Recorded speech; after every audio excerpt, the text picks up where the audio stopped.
So today's topic is cell, the unit of life. Cell is the unit of life. Why? Because it is very essential for the life.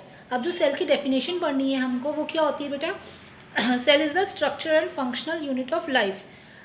Then structure and functional क्यों? क्योंकि structure and function, cell के अंदर organelles होते हैं, means cell के अंदर structures present होते हैं. वो क्या करेंगे? उनका हर किसी का स्पेसिफिक फंक्शन होगा.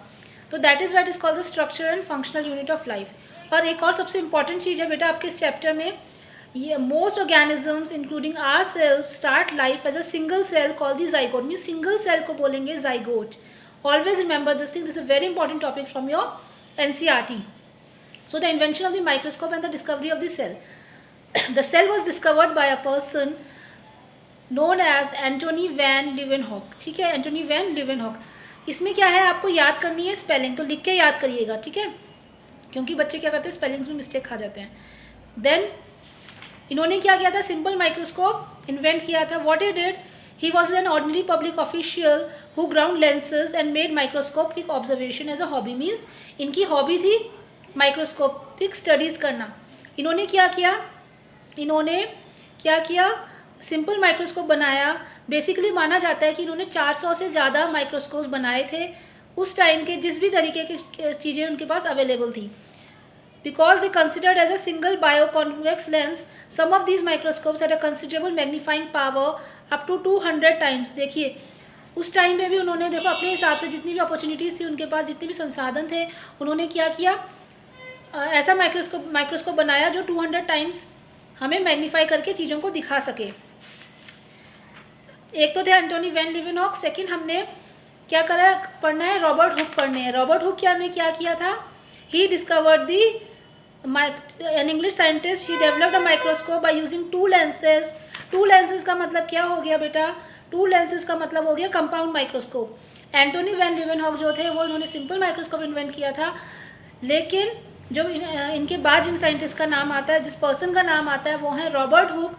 रॉबर्ट हुक को क्या थे? इंग्लिश पर्सन थे. ही was an English scientist, means England के रहने वाले थे, और उन्होंने माइक्रोस्कोप क्यों बनाया था? 2 लेंसेज की मदद से. तो उनको क्या बोला जाता है? Compound microscope. अंडरस्टूड? इन्होंने क्या किया था? The object to be seen was placed on the stage below a light, मतलब बिलो स्टेज में रखते हैं उसको, and light from an oil flame was thrown. मतलब ऑयल फ्लेम से लाइट थ्रो करी जाती थी, दी जाती थी. किसके थ्रू? कॉनकेव मिरर के थ्रू. कॉनकेव मिरर किस में यूज़ हुआ है? रॉबर्ट हुक के कंपाउंड माइक्रोस्कोप में.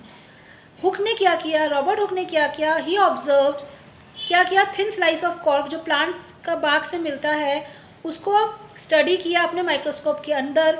और what he observe there that it was made up of tiny box like compartments. जैसे एक घर है, घर में रूम्स बने होते हैं, ऐसे चेम्बर्स बने होते हैं, या जो चेम्बर्स को मान सकते हो इनको. It was made of tiny box like compartments piled up together. This reminded him of the rooms और द सेल्स. मतलब उसी को उसने क्या कर दिया? उन्होंने क्या कर दिया? सेल्स को की तरह मान लिया. Right? The cells which hook saw were all dead cells. Remember, cork जो है आपका डेड सेल होता है. इसीलिए जब भी बात आती है कि डेड सेल्स किसने डिस्कवर किए, तो उनका नाम आएगा रॉबर्ट हुक का. लेकिन अगर नॉर्मली सेल का नाम आता है कि सेल किसने डिस्कवर किए, नॉर्मली अगर खाली प्लांट एनिमल कोई स्पेसिफिक नहीं है, तो हम क्या, या लिविंग नॉन लिविंग डेड नहीं बोलेंगे, तो हम एंटोनी वैन लीवेनहॉक का नाम लेंगे. लेकिन जब भी डेड सेल के बारे में बात होगी तो हम रॉबर्ट हुक का नाम लेंगे. Right? Then come to the cell theory. इसमें आपको क्या पढ़ना है? Cell theory. अब देखो, मैंने आपको अपनी पिछली वीडियोस में भी बताया है कि जितने भी साइंटिस्ट के नाम आते हैं उनको आपको बल्कि आपको अब 9th क्लास में है आप, तो आप क्या करिएगा, एक अलग से एक सेपरेट रजिस्टर या सेपरेट फाइल जो भी आप ले सकते हैं, उनको आप, या फोल्डर आप ले लीजिए, उसके अंदर पेजेस रख लीजिए, उसमें आप साइंटिस्ट और उनके कॉन्ट्रीब्यूशन के नाम लिखते जाइए. बिकॉज ये आपके हायर स्टडीज़ में भी हमेशा पूरी लाइफ लॉन्ग आपके काम आएंगे. सो सेल थ्योरी किसने दी थी? 2 साइंटिस्ट थे. इनिशियली 2 साइंटिस्ट थे, बाद में एक और साइंटिस्ट ऐड हुए थे. इनिशियली 1838 में there was a scientist by the name Matthias Schleiden. He was a German botanist. Botanist मैंने आपको लास्ट वीडियो में बताया. बॉटनिस्ट मीन्स टहनी. टहनी प्लांट्स की स्टडी करने वालों को क्या बोलते हैं? बॉटनिस्ट बोलते हैं. So what he announced that every plant is made up of cells. तो उन्होंने क्या देखा कि जितने भी प्लांट्स हैं वो सेल से बने होते हैं. किसने? मैथियस क्लीडियन ने प्लांट्स पे स्टडी करी. और एक जोलॉजिस्ट थे, जोलॉजी मतलब जू से रिलेटेड हम एनिमल्स को कर देंगे, और जो दूसरे जोलॉजिस्ट थे वो थे थियोडर स्क्वान। एक तो बॉटनिस्ट हो गए, क्या नाम है, मैथियस क्लीडन इन द ईयर 1838।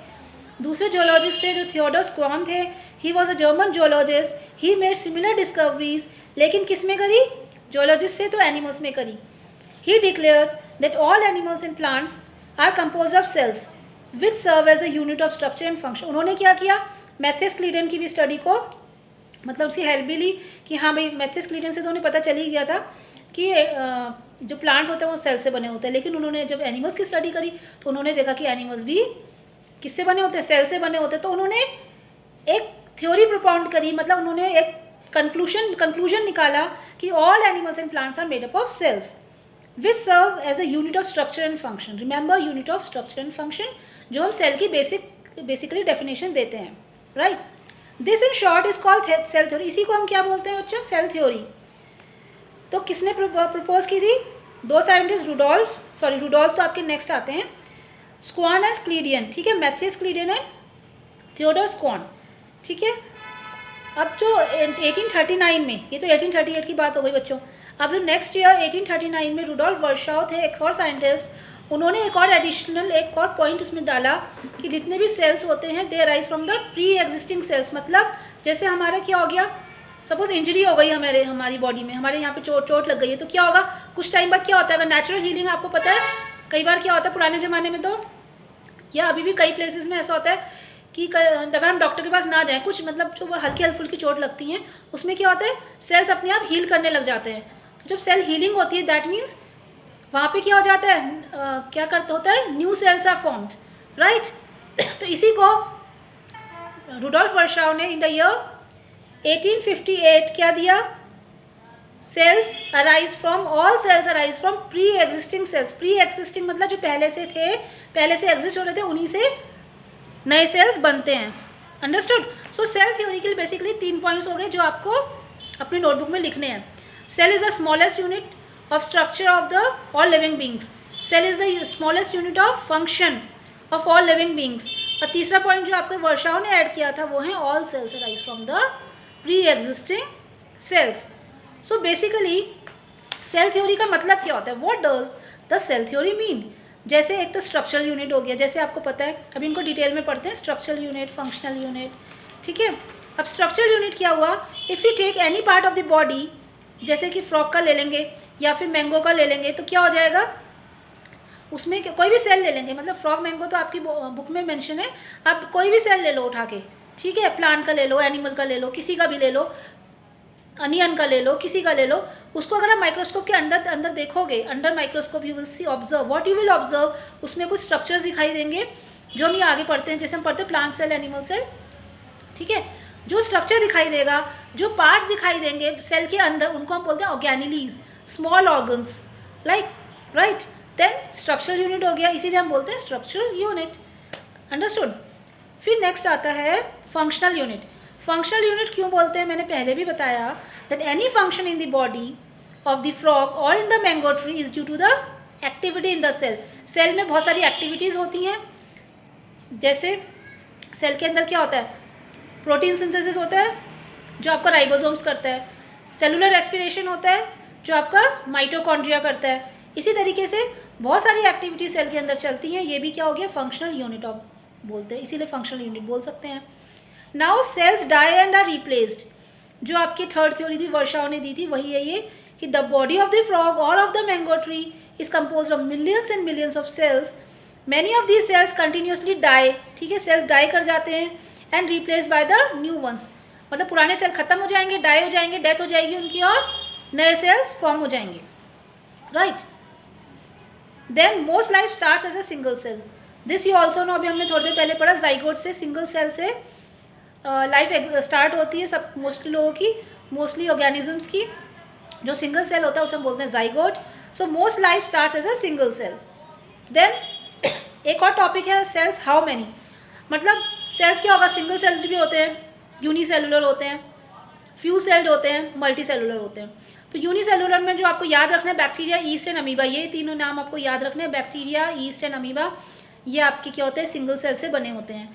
फिर आपके आते हैं फ्यू सेल, मतलब बहुत ज़्यादा नहीं बट कुछ सेल से, in comparison to multicellular. जैसे आपके स्पाइरोगायरा हो गया, वॉल्वॉक्स हो गया, ये आपके एल्गी की फॉर्म होती हैं। Then come to multicellular. Multicellular means millions and millions of cells से जो बना होता है, लाइक हमारे जैसे ह्यूमन बींग्स।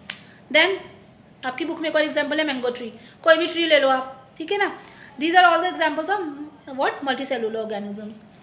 देन एक और क्वेश्चन है जो आपको पता होना चाहिए, और ये हमेशा आपके हायर कॉम्पिटिशन्स में आता है कि स्मॉलेस्ट सेल कौन सा होता है, लॉन्गेस्ट लार्जेस्ट कौन सा होता है। स्मॉलेस्ट सेल कौन सा होता है, आरबीसीज। देन लॉन्गेस्ट सेल और लार्जेस्ट सेल में याद रखना, लॉन्गेस्ट सेल क्या होता है आपका, नर्व फाइबर्स, न्यूरॉन्स जो होते हैं आपके। देन लार्जेस्ट सेल क्या होता है, बर्ड्स ऑस्ट्रिच एग, ये तो आपका जीके में भी आता है आई थिंक छोटी क्लासेस में, राइट। तो लॉन्गेस्ट सेल क्यों होगा, अब देखो दिमाग लगाओ कि लॉन्गेस्ट सेल कौन सा होगा, इस पर रटने की भी ज़रूरत नहीं है। Nerve cell that means neuron. Neuron का क्या काम होता है, जो आपके मैसेजेस हैं, इम्पल्सेस हैं, उनको ब्रेन से पहुंचाना और to all the parts of the body, ठीक है, ब्रेन से ऑर्गन्स तक पहुंचाना, ये ऑर्गन से ब्रेन तक पहुंचाना, जो भी आपका जो मैसेज ट्रांसमिट करने का काम होता है वो न्यूरॉन्स का होता है। अब न्यूरॉन्स को बॉडी में, हमारी बॉडी में कितनी बड़ी बॉडी होती है, ठीक है, बॉडी का साइज़ आपको पता ही है कितना, मतलब न्यूरॉन्स को का साइज़ लंबा होना ही पड़ेगा, तभी तो वो आप मैसेज पहुँचा पाएगा accurately in milli of seconds, micro of seconds, ठीक है ना, सेकेंड्स के अंदर मैसेज पहुँचाना होता है। सो ऑब्वियसली किसका होगा, सारे सेल्स में न्यूरॉन का होगा, राइट। और लार्जेस्ट तो आपको पता ही है। Then this you also know कि जैसे smallness of a cell and greater efficiency, जितना छोटा सेल होगा वो ज़्यादा एफिशिएंटली काम कर पाएगा, ठीक है। देन सेल शेप्स, ये आपने आपको पता भी है, सेल शेप्स कुछ क्यूबॉइड होते हैं, कुछ रेक्टेंगुलर होते हैं, सबकी शेप्स अलग अलग होती हैं, राइट। ये आप देख लेना आपकी बुक में है। कुछ बाइकॉनकेव होते हैं, मुझे बताना जरा कमेंट सेक्शन में बाइकॉनकेव कौन सा होता है, ठीक है। कुछ अमीबॉइड होते हैं, अमीबा की शेप के होते हैं। कुछ लॉन्ग होते हैं, मैंने अभी बताया आपको। कुछ क्या क्या होते हैं, लॉन्ग और कॉन्ट्रैक्टाइल होते हैं। कुछ आपके बीन शेप्ड होते हैं, बीन शेप, इन सब के नाम आप मुझे बताएंगे, क्वेश्चन में पूछ रही हूँ। सर्कुलर कौन से होते हैं, बाइकॉनकेव कौन से होते हैं, अमीबॉइड कौन से होते हैं, long and contractile and bean shape, इनके नाम आप बताएंगे। Then structure of a cell, ये तो हमने लास्ट ईयर भी, पहले भी, मतलब छोटी क्लासेस में भी पढ़ा है कि सेल ऑर्गेनेलीज, सेल के अंदर क्या है। नेक्स्ट वीडियो में मैं इंक्लूड करूँगी स्ट्रक्चर ऑफ अ सेल, ठीक है। कुछ पार्ट्स आपके सेल में कुछ तो कॉमन होते हैं प्लांट एंड एनिमल सेल्स में, कुछ क्या होता है सिर्फ प्लांट्स में मिलेंगे, कुछ एनिमल्स में मिलेंगे, ठीक है। फिर भी क्या करें, फिर कंटिन्यू करते हैं नेक्स्ट वीडियो में। Okay, bye bye, take care.